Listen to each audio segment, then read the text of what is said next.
This is the voiceover to the Fresh Economic Thinking article entitled A Legacy of Bad Economics from Adam Smith's Pin Factory.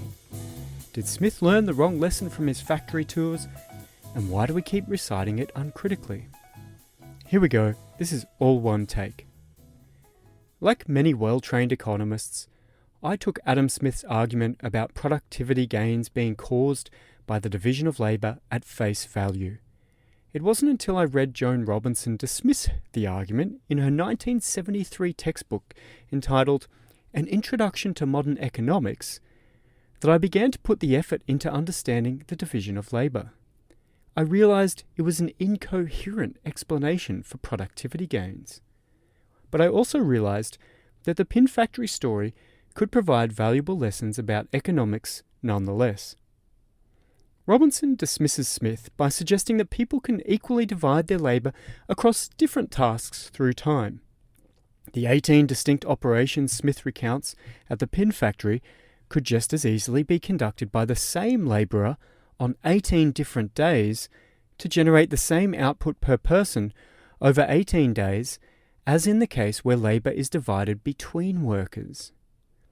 Further, the fact that relatively unskilled labour could perform any of these tasks adds to the case that it is not specific specialist skills, that's a tongue twister, from the division of labour at play in generating productivity gains. One-way causality from the division of labour to productivity gains is a highly problematic story. But that leaves open the question about the actual mechanism that provided the enormous productivity gains in the pin factories of the mid-1700s. Instead of Smith's division of labour hypothesis, let me propose a capital investment hypothesis to explain the productivity of his pin factory. This hypothesis suggests that it is the technical nature of capital that determines the way labour will be divided across tasks to maximise output, and that the division of labour is a response to this capital investment. The causality goes from capital investment to labour division. To guide my inquiry, I use a structured approach I've described in the past for confronting economic issues, by first asking questions about aggregation. For example, why are there 18 tasks to make a pin? Not 5, 9, 16 or 37? Why are 18 workers in one pin factory and not 9 in one factory and 9 in another, owned by a different entity? The answer to these questions is capital. The image above shows the tools and equipment used in the pin factories described by Smith. For listeners, you can see hand tools that shape and bend and twist the pins. Notice that the tools and machines in the picture have been designed to more efficiently perform distinct parts of the pin-making process.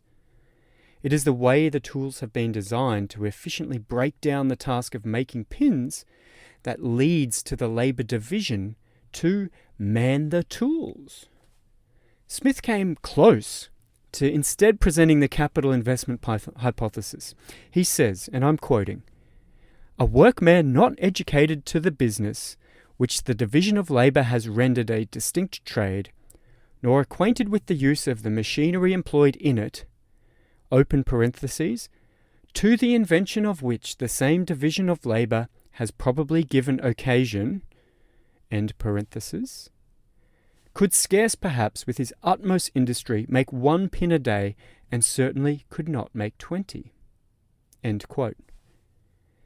Smith here suggests that the division of labour probably gave rise to the machines and tools, rather than the machines and tools themselves giving rise to the division of labour.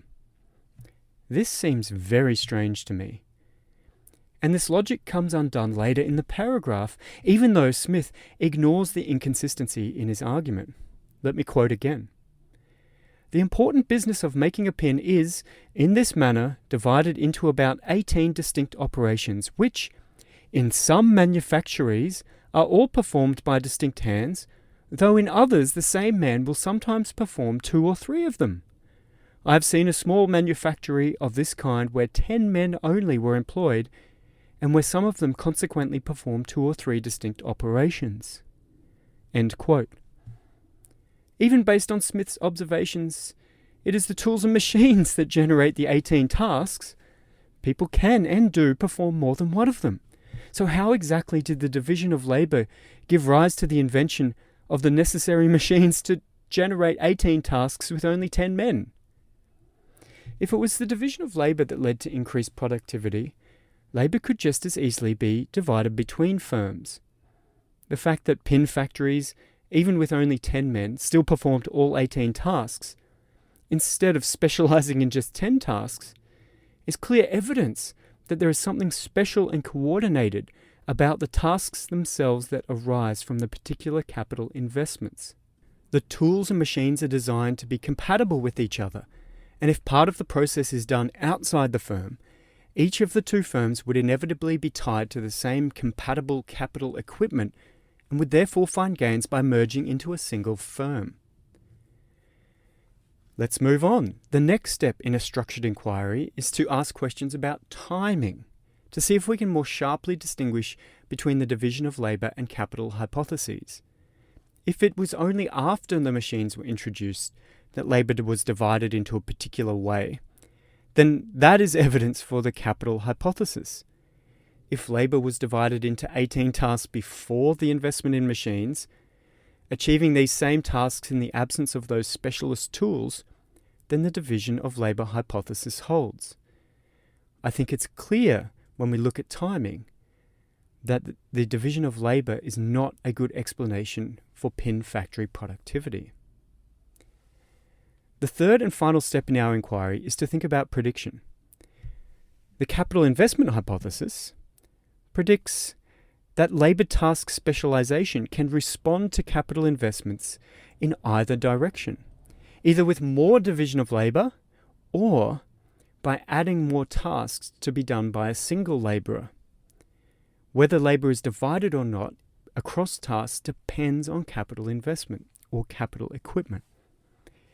A modern test of these predictions could be garbage collection. With rear-loading trucks, labour is divided between driving the truck and loading the bins. Smith would say that's productivity.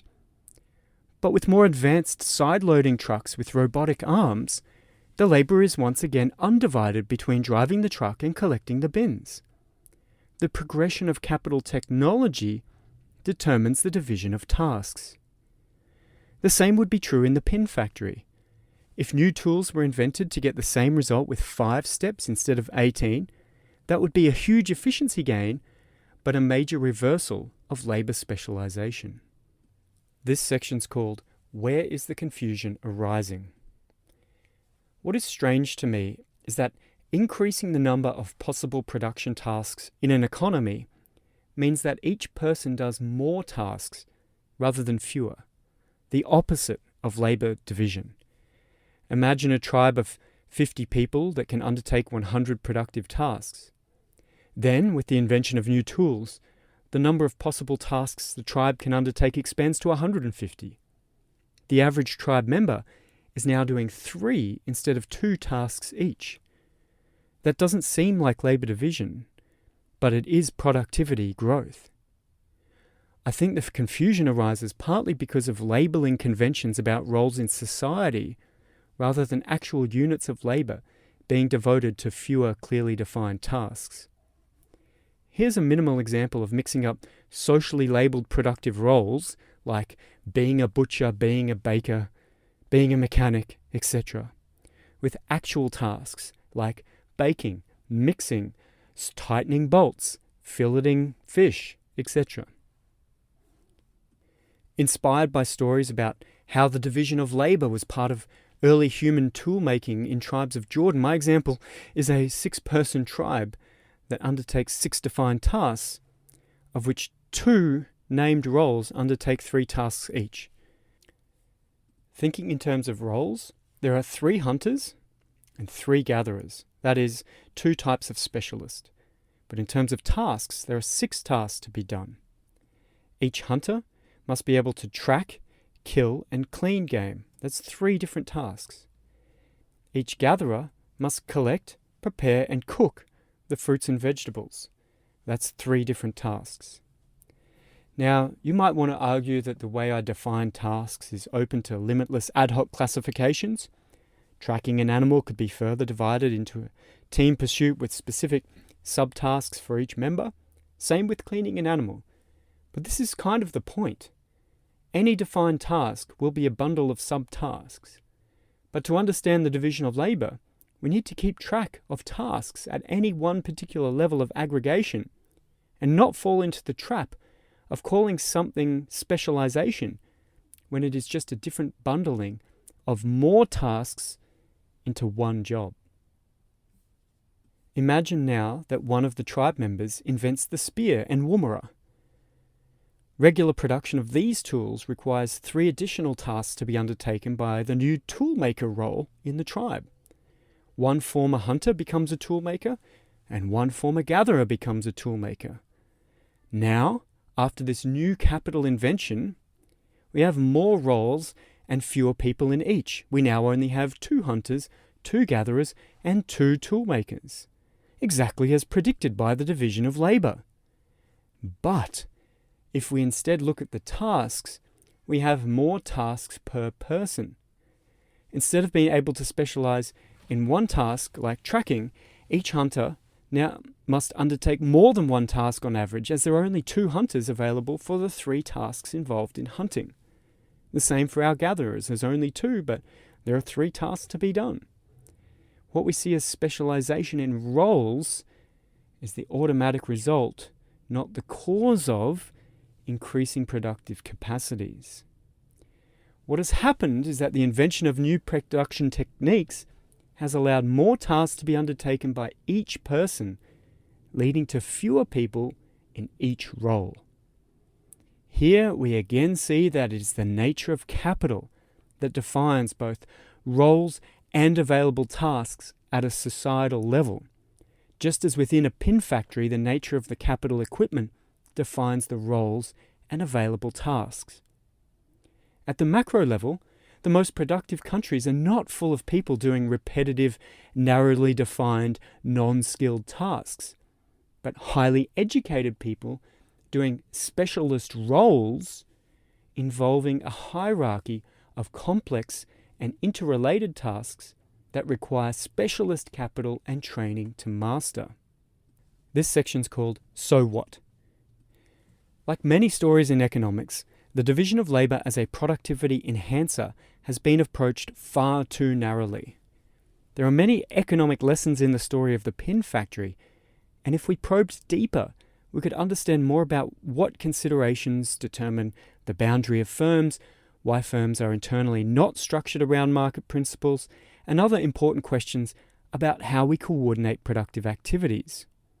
There is also a big question about the incentives to invest in new capital equipment and experiment with new technologies. Although economics has a focus on technology as a productivity enhancer, there is really limited coherent theory on what causes faster or slower capital investment. Had we taken a different lesson from Smith about his pin factory, perhaps our knowledge of capital investment incentives would be better today than it is, and we would likely understand the process of economic growth and productivity gain much better than we do. Thanks for listening. See you next time.